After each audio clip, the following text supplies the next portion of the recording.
Between 1972 and 1975, the armies of North and South Vietnam clashed in some of the greatest battles of the Vietnam War.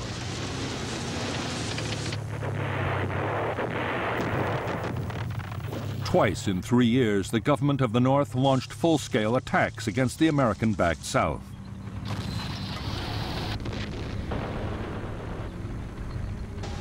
What had been a war of hit-and-run and ambush became one of huge set-piece engagements between conventional armies.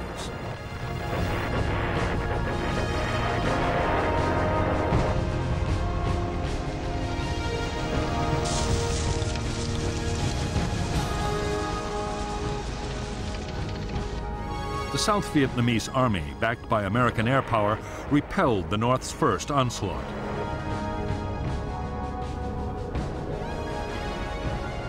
Over North Vietnam, the heaviest airstrikes of the war came close to bringing the country to its knees. But the North's second great offensive proved unstoppable.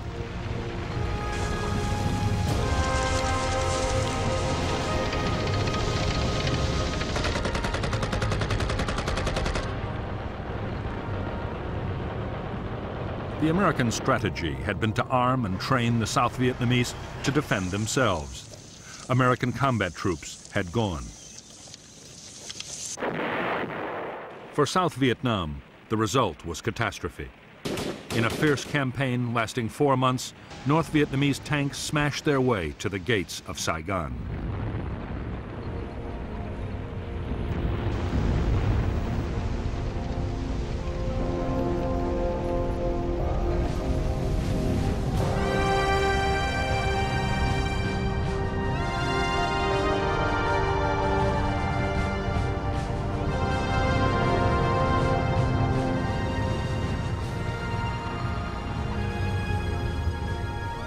Hanoi's strategy for 1969 was to keep up the pressure in South Vietnam.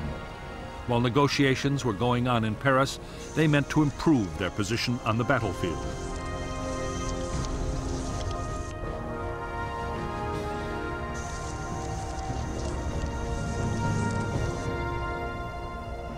Half a million American troops were now deployed in the South.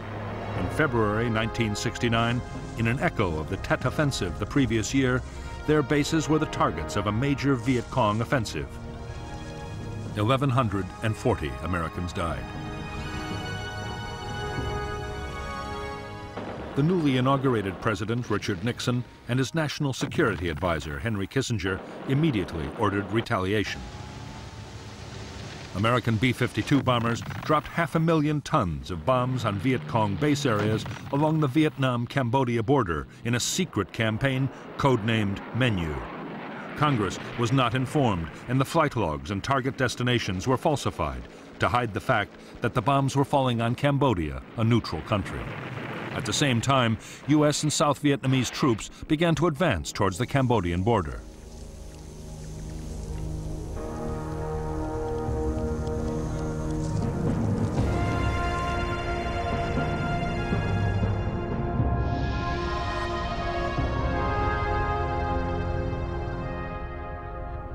The Viet Cong offensive of spring 1969 had been launched by 4 divisions made up mostly of North Vietnamese Army units.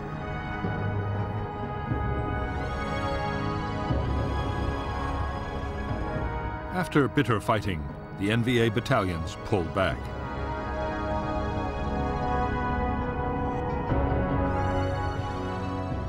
Only local NLF battalions were left behind, and those were ordered to break down into smaller groups.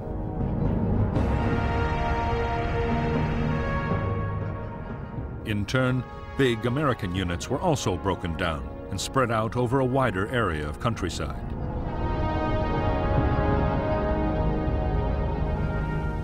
Increasingly, American forces were paired with the South Vietnamese Army for operations in the most heavily populated areas of South Vietnam.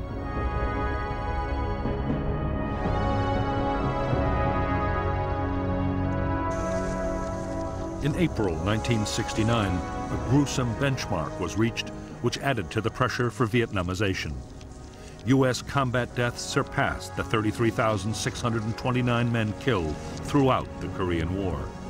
Increasingly, the U.S. felt it had to ensure that the South Vietnamese army would take control of the war for themselves. The American plan was to help the South Vietnamese government regain control over vast areas of the countryside. The populated areas were swamped with patrols trying to find an increasingly elusive enemy. Often the aim was to draw the Viet Cong into attacking a small unit and then hit back with massive airstrikes and attacks by helicopter gunships. The new kind of war being fought in and around the villages was enormously destructive. American firepower caused heavy civilian casualties and widespread damage. For the NLF guerrillas, the second half of 1969 was a nightmarish ordeal. In less than 2 years, their casualties had been more than 70% in many areas. Food was desperately short as support from the villages faded away, and American patrols interfered with supplies.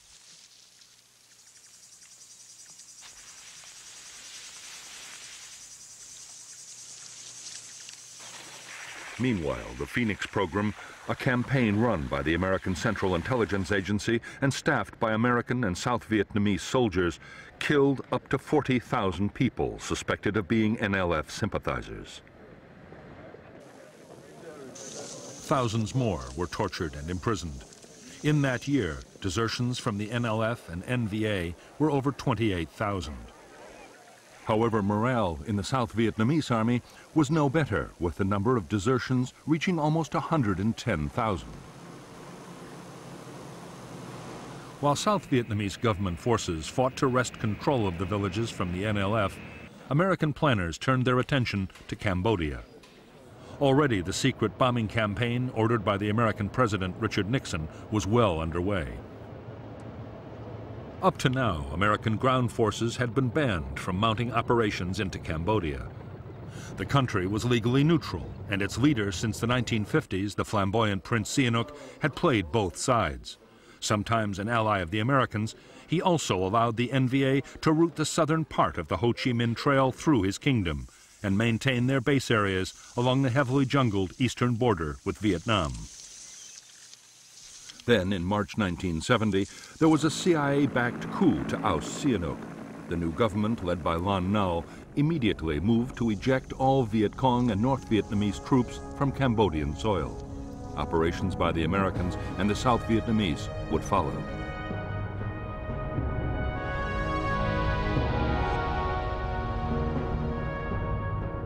The Viet Cong base areas inside Cambodia were attacked from the west by the Royal Cambodian Army.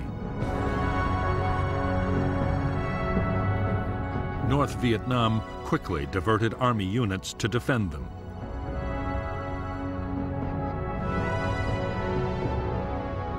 And with the help of the Cambodian guerrillas, the Khmer Rouge, they halted the Cambodian government advance.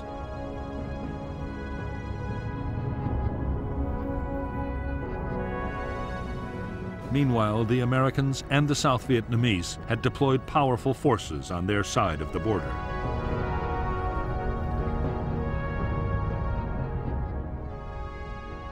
On April 29, 1970, South Vietnamese troops attacked into Cambodia, pushing towards the Viet Cong bases. 2 days later, the U.S. force of 30,000, including elements of 3 U.S. divisions, mounted a second attack. The next target was a base area in the Se Sam Valley. Soon after, more assaults were mounted further south.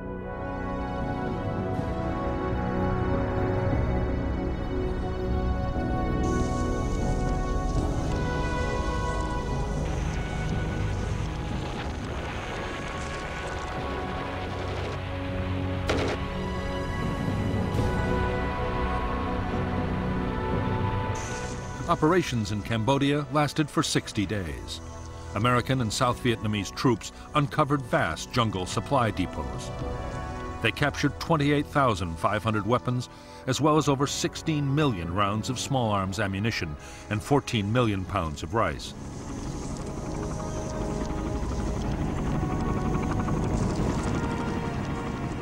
Although most Viet Cong troops had managed to escape across the Mekong, there were over 10,000 NVA and NLF casualties. However, when the South Vietnamese commander was killed in a helicopter crash, his forces withdrew.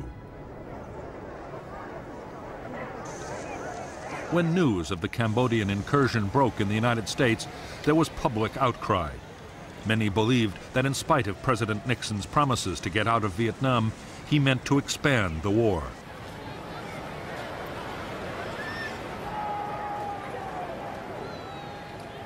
Protests erupted at universities all over the country. On May 4th, 1970, at Kent State University in Ohio, National Guardsmen shot 4 students dead.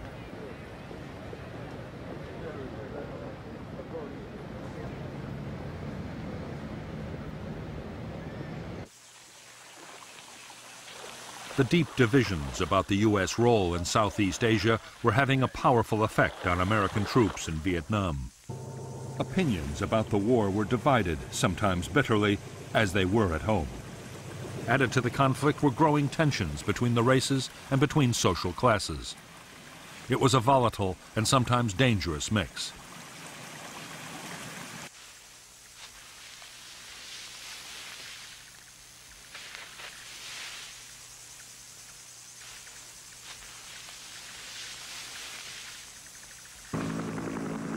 By now, there were few career sergeants and officers still to serve their tours in Vietnam. Down to Romeo, we can move back down to the Whiskey on the Romeo and make a 3-shipper in a hurry. Much of the burden of maintaining discipline was falling on newly promoted and often inexperienced leaders. Between 1969 and 1971, the U.S. Army would record more than 700 attacks by troops on their officers. 83 officers were killed and almost 650 were injured. Many attacks were by fragmentation grenades rolled into the victim's tent, a practice known as fragging. The whole discipline problem was aggravated by widespread drug abuse.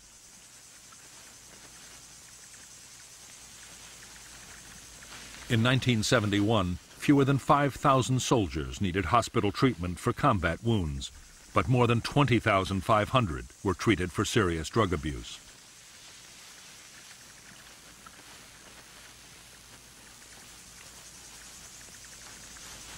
By this time, it was plain to most soldiers that the United States would pull out of Vietnam. 100,000 troops had been withdrawn, and Nixon had promised another 150,000 would leave within a year. No one wanted to be the last American soldier to die in Southeast Asia.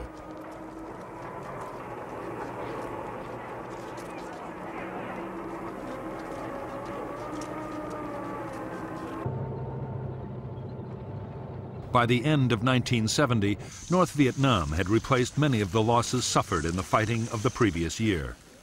Their leaders were intent on launching a new campaign, and floods of men and supplies were being sent down the Ho Chi Minh Trail through Laos and Cambodia to South Vietnam.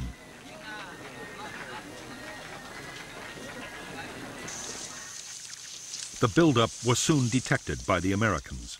U.S. commanders begged for permission to attack into Laos and once and for all destroy the supply lines down the Ho Chi Minh Trail.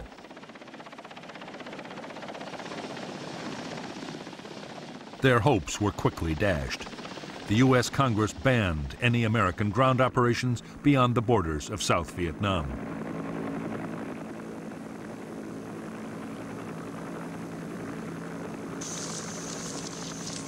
This time, Saigon's forces would have to go it alone.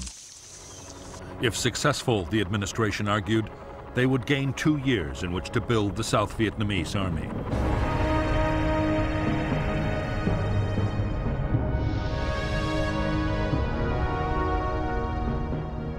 The South Vietnamese attack into Laos was codenamed Operation Lam Son 719. The offensive opened with the U.S. Army's 24th Corps clearing Route 9 to Khe Sanh.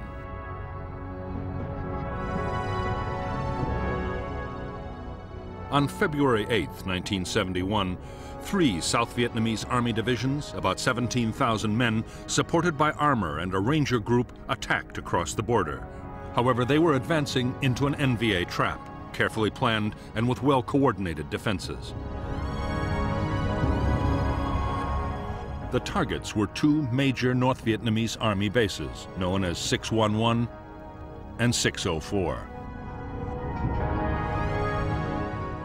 They were defended by over 40,000 combat troops. The South Vietnamese had established a series of fire bases to protect their flanks. The NVA launched fierce counterattacks against these bases and the main advance with T-54 tanks employed for the first time and 130mm guns. Other NVA units moved to cut Route 9, trying to encircle the invading column.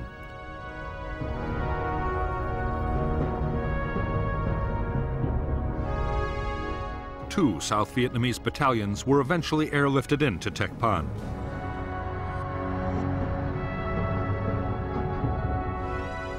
President Thieu assumed command of what became a disastrous operation. And on March 8th, he ordered a retreat. It became a rout.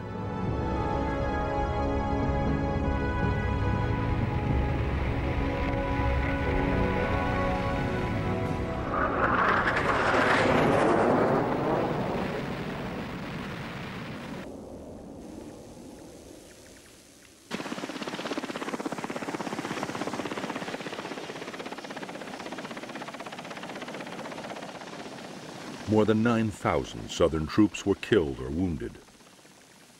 They lost 2/3 of their armored vehicles, and large numbers of helicopters and planes were destroyed or damaged.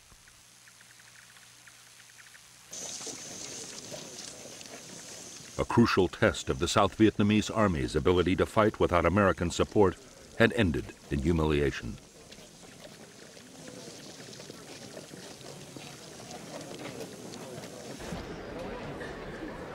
Although the North Vietnamese had crushed the southern offensive, they too had suffered casualties. Defending their bases in Laos and in Cambodia the year before had cost thousands of dead and many vehicles and guns destroyed. Viet Cong units were now ordered to avoid major actions while they rebuilt their strength.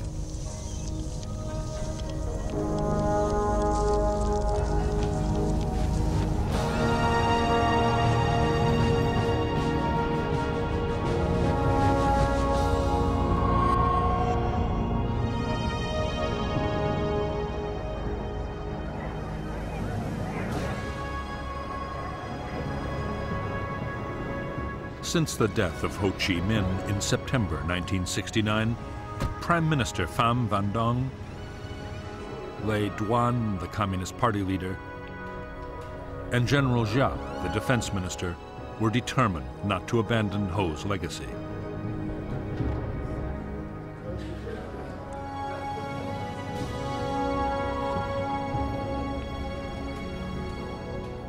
The struggle to reunite North and South Vietnam would go on, whatever the cost.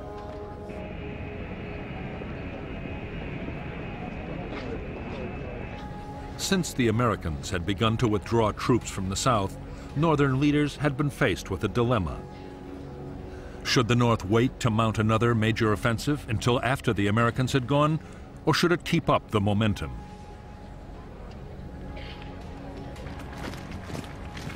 In May 1971, the Politburo instructed General Giap to prepare a new campaign.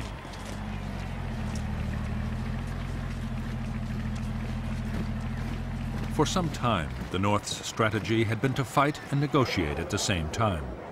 Talks with the Americans and the South Vietnamese had been going on in Paris, but there was no progress.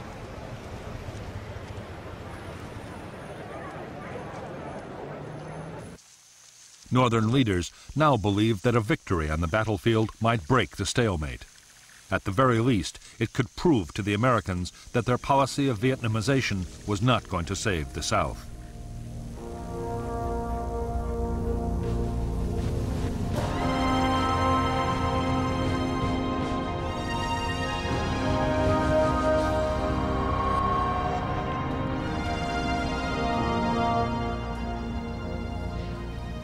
Although the U.S. President Richard Nixon believed that Vietnam was damaging the United States at home and abroad, he was not prepared to make peace at any price.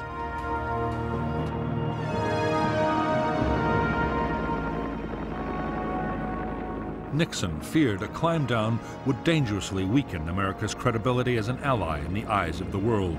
South Vietnam had to survive.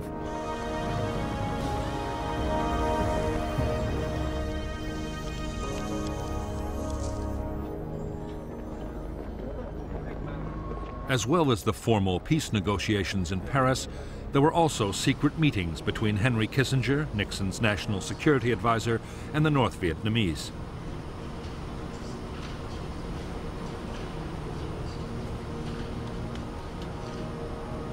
Those talks, too, had stalled, mainly over the future of the South Vietnamese government. The North was insisting that President Nguyen Van Thieu be replaced and that a new government include the NLF. As for Thieu himself, his great fear was that to end the war, Nixon meant to do a separate deal with Hanoi.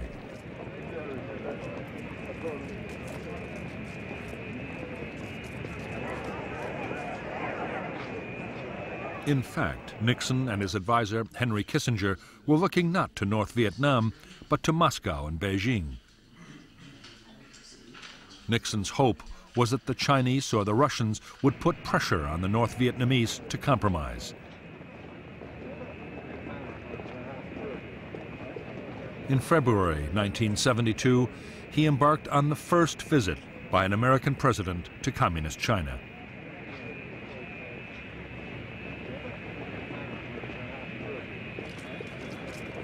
Now that U.S. troops were withdrawing from Vietnam, China's leader, Mao Zedong, increasingly favored an end to the war. He had already pressed Hanoi to step up the search for a solution.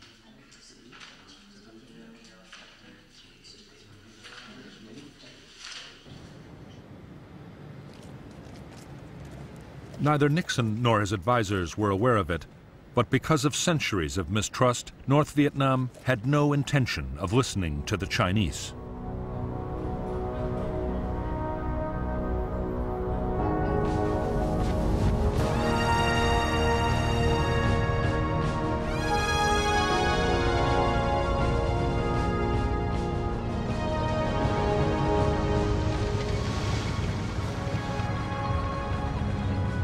As they planned their most ambitious offensive yet, North Vietnam's leaders knew they were taking a big gamble. There would still be U.S. troops in South Vietnam which could easily be reinforced. The question was, would the Americans send major combat units to save their South Vietnamese allies? Northern planners decided that in an American election year, they would not.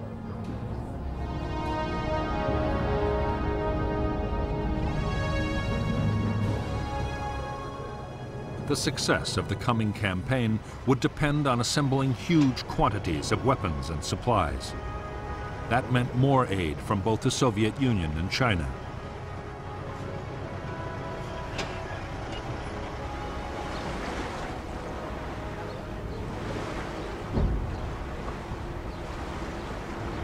Although by now both superpowers were reluctant supporters of the war, neither was prepared to lose influence to the other.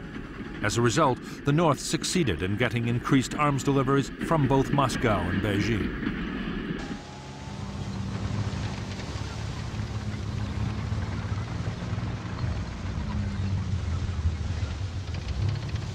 More than any offensive they had launched before, this one would depend on speed and mobility. For the North, it would be a new kind of battle, using tanks and artillery to smash through enemy lines. The plan foresaw 3 major armored thrusts slicing deep into South Vietnam.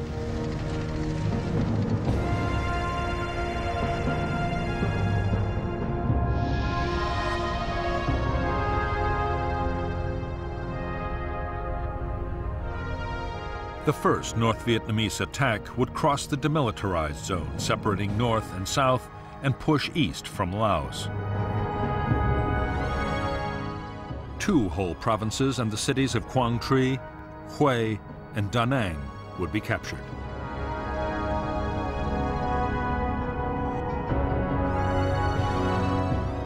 The second thrust would attack through the central highlands to the coast at Quy Nhon.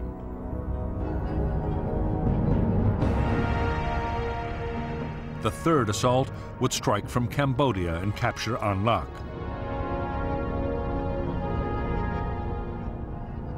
There, a provisional revolutionary government would be established for the south. If resistance was still light, units would press on and capture the capital, Saigon.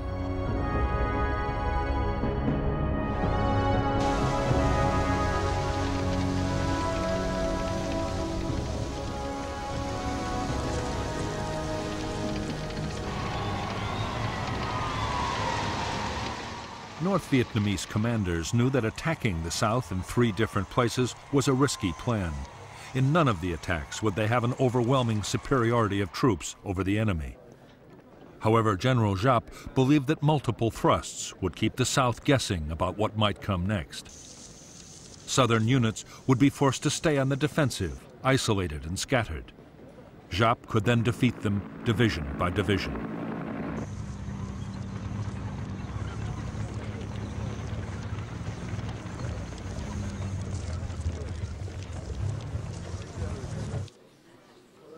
Northern leaders calculated that even limited success would leave the NVA in control of large areas of South Vietnam.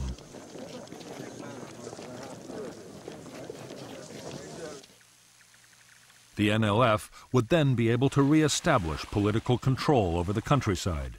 Such gains would be a serious challenge to the Saigon government. At the same time, the North's bargaining position in future negotiations would be improved dramatically.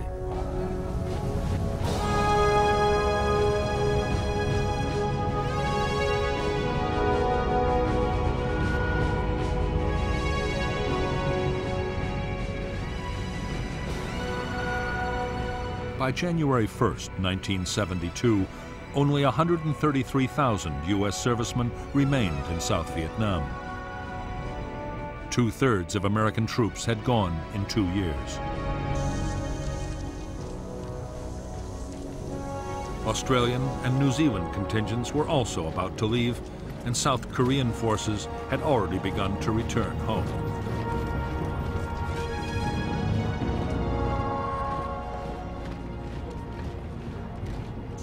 The ground war was now almost exclusively the province of the South Vietnamese Army.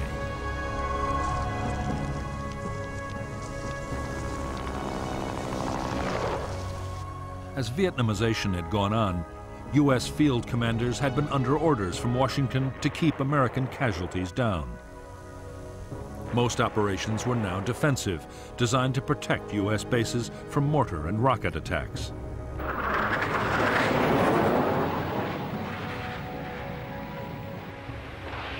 American air power was also being used in a different way.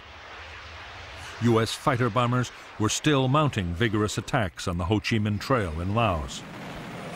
More than 70,000 sorties in 1971.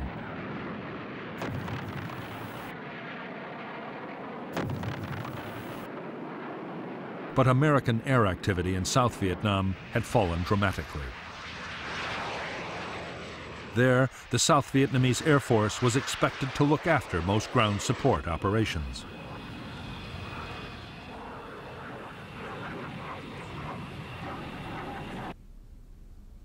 South Vietnam's strategy for defending against attack had been devised by President Thieu himself. Thieu believed that any foothold won by the Viet Cong would seriously threaten his bargaining position in the Paris peace talks. As a result, he was determined to defend all of South Vietnam. The only orders he issued to the South Vietnamese army were to hold on to every scrap of territory.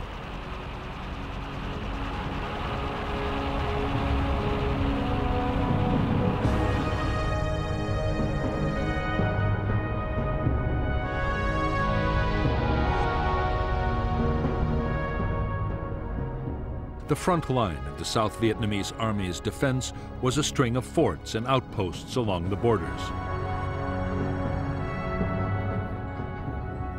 Behind the forts were the Army divisions, but each was responsible only for the defense of territory around its own base.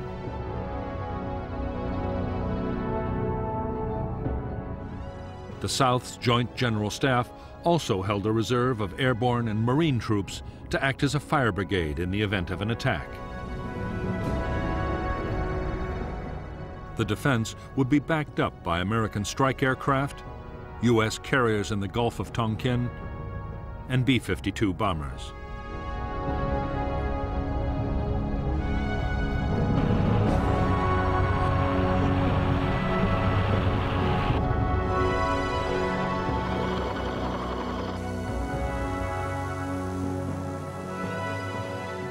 For years, the United States had pressed President Thieu to improve the lot of the South Vietnamese people.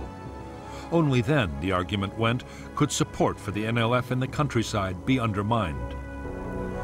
By early 1972, Thieu had begun to introduce some of the reforms the Americans had wanted.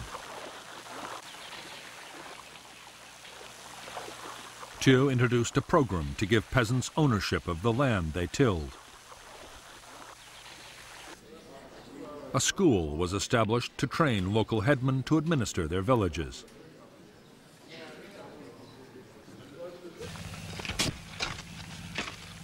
Recruitment to local self-defense militias was stepped up. Thieu's hollow boast was that 97% of all hamlets and villages in the South were under government control.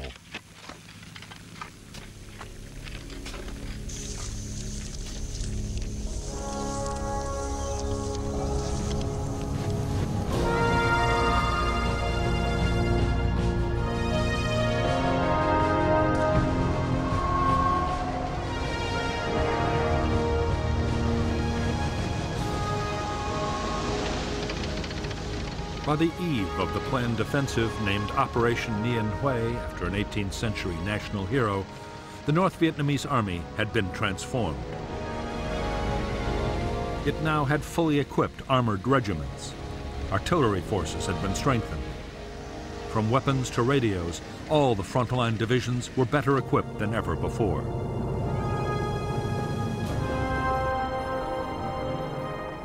The port of Haiphong was still jammed with Soviet shipping delivering military supplies.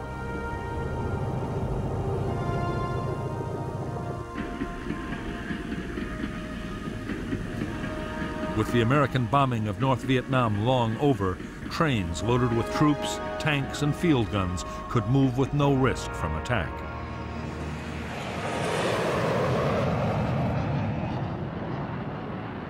The North Vietnamese Air Force had more than 200 jet fighters which patrolled energetically over southern North Vietnam. But they rarely flew over the supply trails in Laos where American aircraft were most active. Nor would they play any direct part in the planned offensive.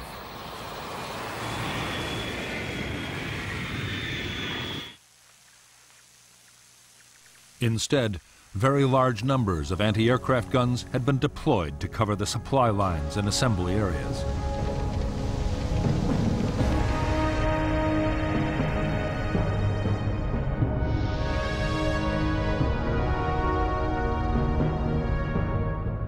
Above the demilitarized zone, General Giap deployed 2 divisions, including the elite 308th and 3 independent infantry regiments.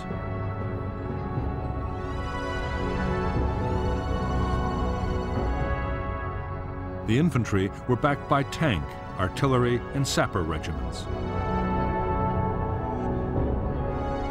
Another division was poised in Laos, opposite the former U.S. base at Khe Sanh.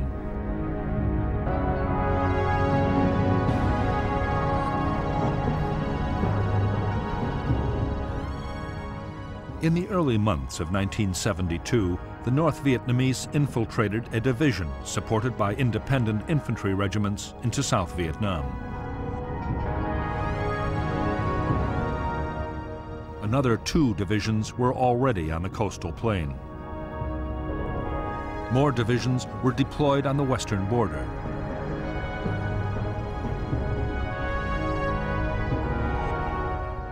Further south, another formation threatened the Mekong Delta.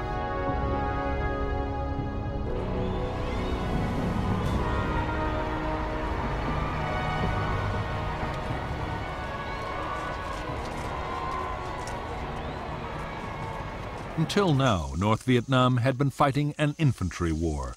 Its army in the field could maintain its operations as long as food and ammunition lasted. The coming offensive would be very different.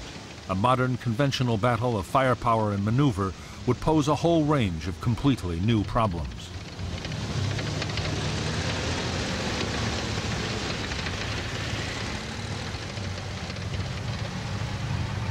The 125,000 men now massing on South Vietnam's borders would be going into battle alongside over 600 tanks, a bigger army than General Patton had commanded in World War II. The tanks would consume huge quantities of fuel and ammunition. The infantry would have to keep up with the armor, and that meant large numbers of trucks. The battle would move fast, putting strains on the communication and command systems unlike anything the Army had met before.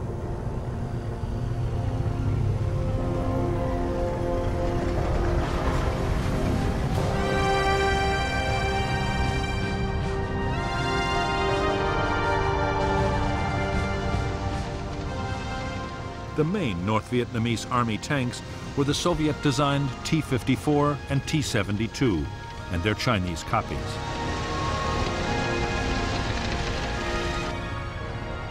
They were armed with a powerful 100mm gun and were highly robust vehicles, easy to maintain on the battlefield.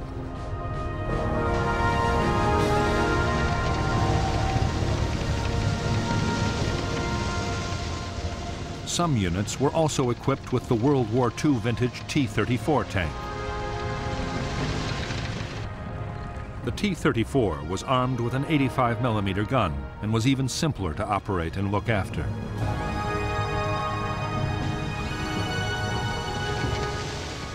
Like the T-55, it could fire either armor-piercing or high-explosive shells.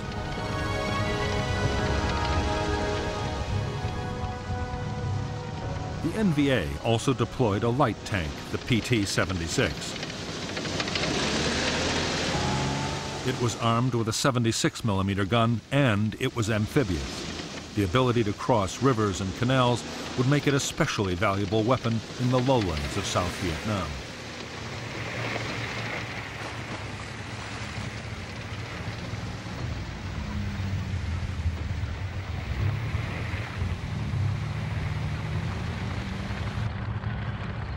North Vietnamese artillery ranged from the superb Soviet-made 130mm field gun to rockets and mortars of every size.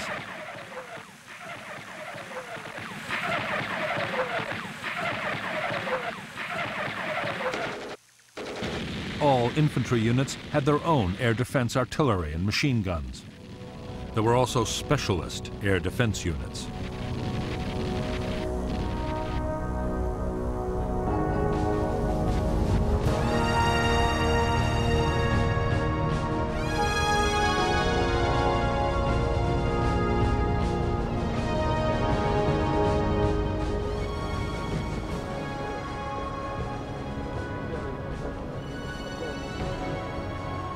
In 12 years of war in South Vietnam, Laos, and Cambodia, Viet Cong forces had suffered appalling losses.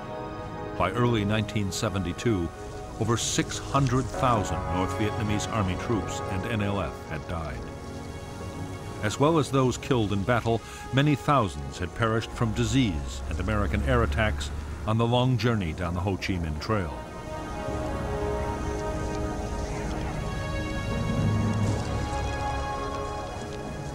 In North Vietnam, a severe manpower shortage meant the gaps in the NVA's ranks were not being filled. In the 3 months before the spring offensive, every male between the ages of 14 and 45 was called up. For the first time, the ranks of draftees even included the relatives of senior party officials.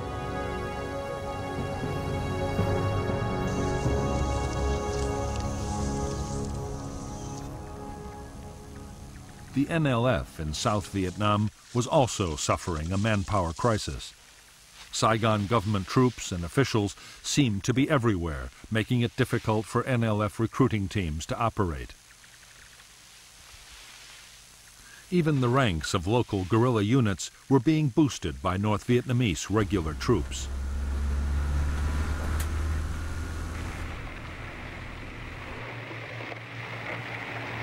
The Northerners faced a host of problems, not least the lack of friends and relatives to provide information, food, and a hiding place.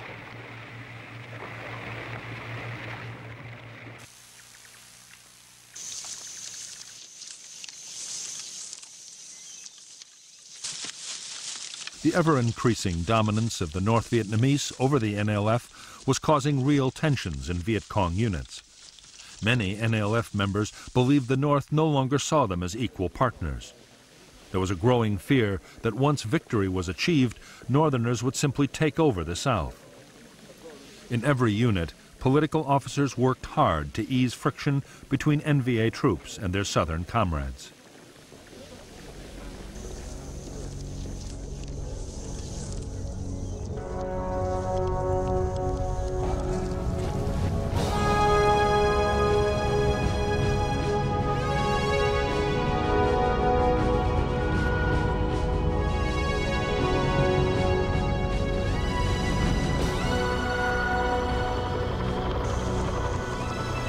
By January 1972, the armed forces of South Vietnam had grown to over 1 million men.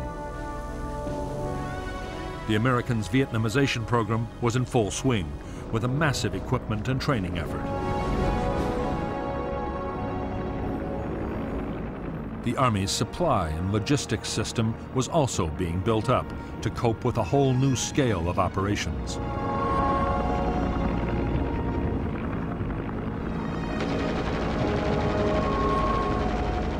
Where once the South Vietnamese had been expected to get by on World War II surplus, the Americans were now providing advanced weaponry. The infantry got nearly 1 million M16 rifles and 20,000 machine guns. Heavy weapons included 400 new tanks and 2,000 howitzers, while the Air Force was built up to 2,000 planes. It would soon be the 4th largest air force in the world.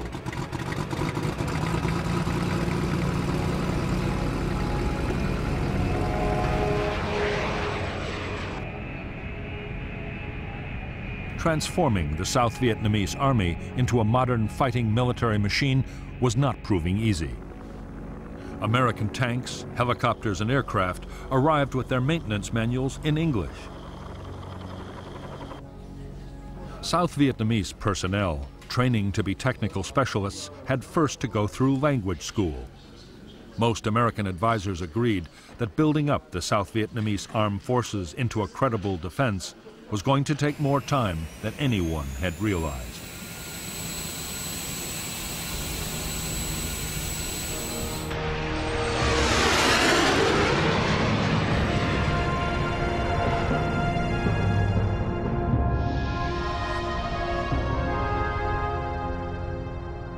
South Vietnam was divided into 4 military regions, each the responsibility of an army corps.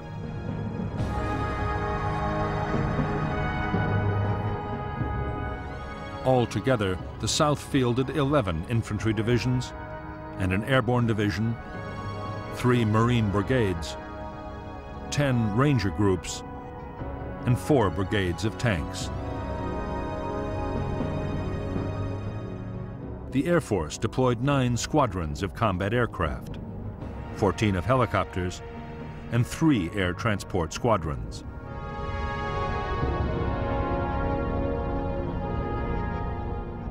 U.S. Army combat forces were now down to a handful of units at Da Nang, around Saigon, and at Can Tho in the Delta.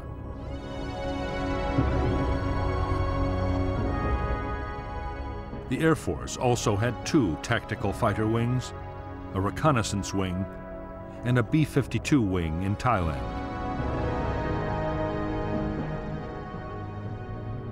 The Navy carriers Hancock and Coral Sea were still on Yankee Station in the Gulf of Tonkin.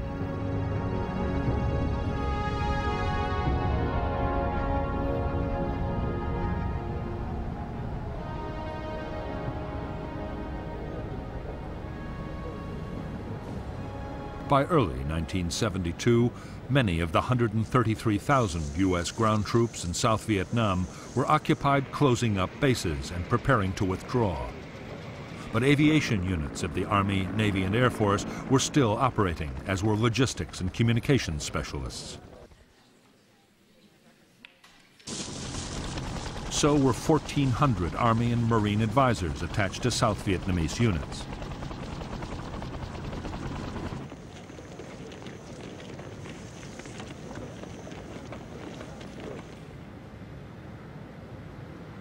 In spite of American protests, most of the South Vietnamese Army's infantry divisions were static defense forces. Their orders to hold territory at all costs meant that they had little incentive to use their new armored vehicles and helicopters. Nor were they developing the skills to fight fast-moving offensive battles.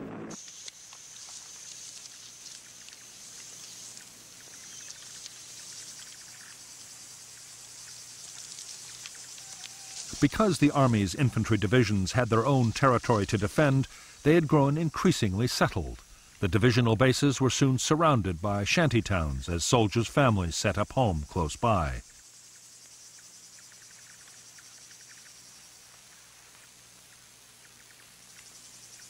Bribery could secure a permanent posting, and soldiers ordered to move sometimes refused. In 1971 alone, over 140,000 government soldiers deserted.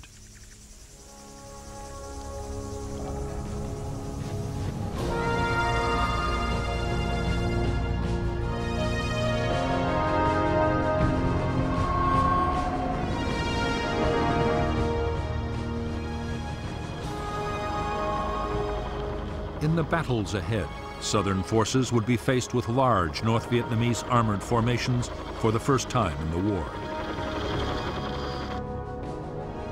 For the infantry, the main defense was the Law, the light anti-tank weapon. It was a one-shot disposable launcher which fired a shaped charge rocket. It was already highly valued by the troops for destroying bunkers and fortified positions.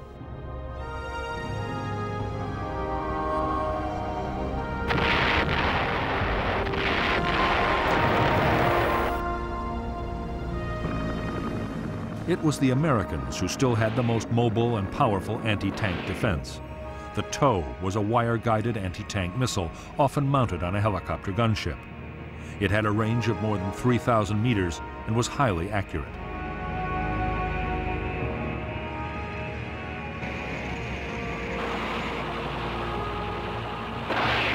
As long as the gunner kept his sights on the target, the weapon's computer system would ensure a hit.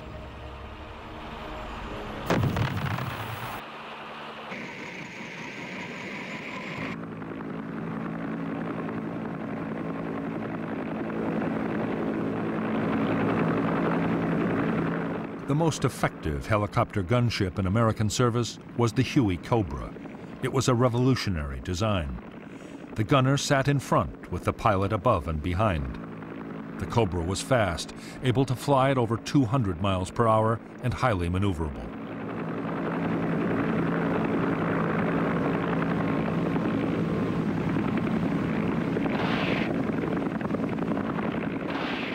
It could carry a devastating array of weapons: miniguns, automatic grenade launchers, a multi-barrel 20mm cannon, and 76 rockets.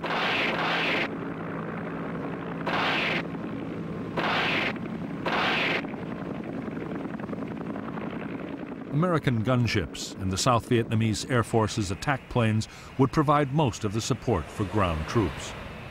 However, vastly more destructive American air power was always present in the background. B-52 bombers, some able to carry over 31 tons of bombs, were still attacking targets in Laos and Cambodia.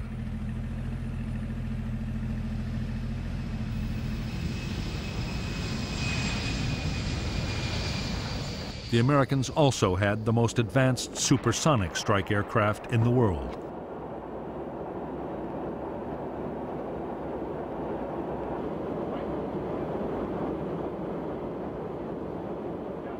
The F-111 had a unique swing-wing design. With the wings extended, it could make low-speed landings. In swept-back configuration, it could fly at 1,600 miles an hour. The F-111 had advanced computer navigation and could bomb targets at night and in the worst weather.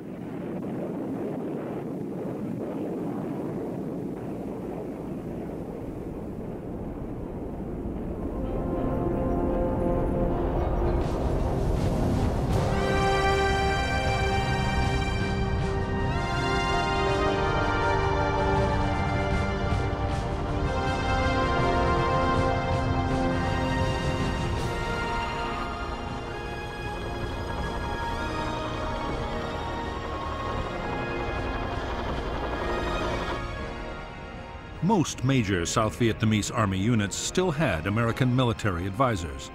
They were usually career soldiers, many on their second or even third tour of duty in Vietnam. The main role of advisors to infantry units was to coordinate the vast array of American firepower still on call. They also offered encouragement and tactical advice.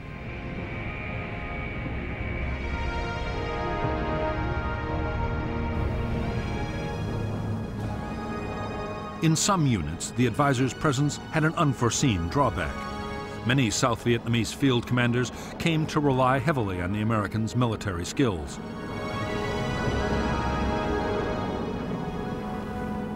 As the months went on and advisors were gradually withdrawn, large numbers of South Vietnamese officers would find themselves unable to command on their own.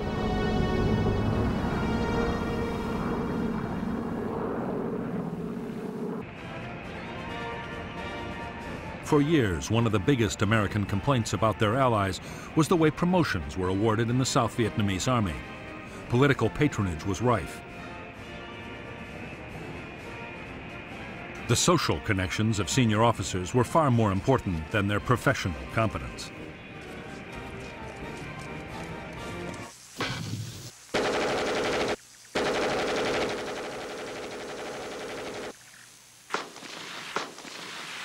There was one unexpected plus in the way that South Vietnamese Army promotions worked. Officers lacking political influence could stay in combat units for years. As a result, by 1972, many of the South Vietnamese Army's frontline formations were led by highly experienced and battle-hardened men.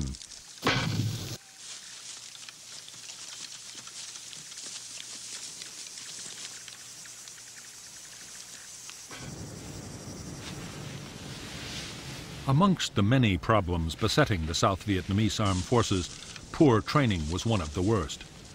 Army culture held training in contempt. When the military schools requested combat-experienced instructors, most frontline units unloaded their worst men. As a result, some training units failed to produce soldiers with even the most basic military skills.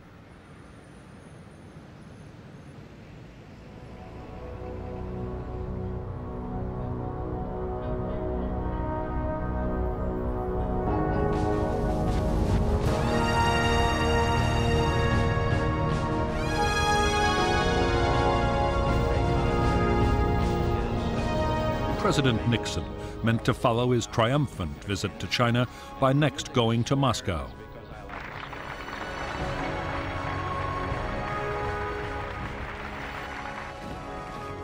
Hopes were high that relations between the world's great powers were entering a new era. In fact, events in Vietnam were about to threaten the whole plan. Since the American bombing of North Vietnam had ended in late 1968, U.S. reconnaissance activity had been intense.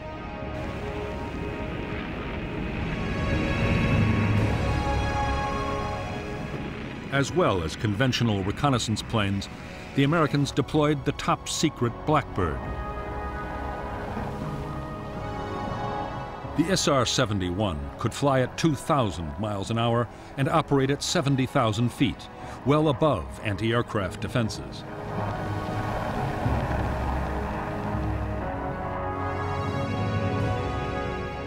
By the opening weeks of 1972, reconnaissance pictures of southern North Vietnam, as well as the border areas of Laos and Cambodia, had shown a dramatic communist buildup.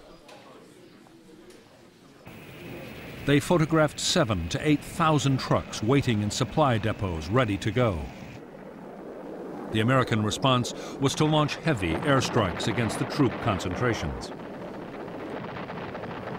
U.S. intelligence believed the North Vietnamese blow would fall before the end of January 1972. When the month passed without incident, Saigon relaxed its vigilance. Senior South Vietnamese officers hoped that the preemptive airstrikes and the increasing strength of the army had forced the North to think twice.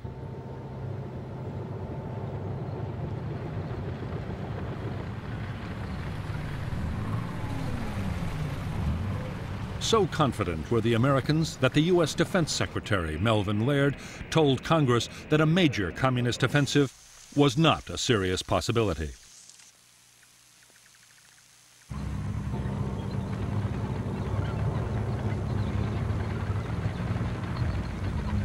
Only 5 weeks later, he would be proved shockingly wrong.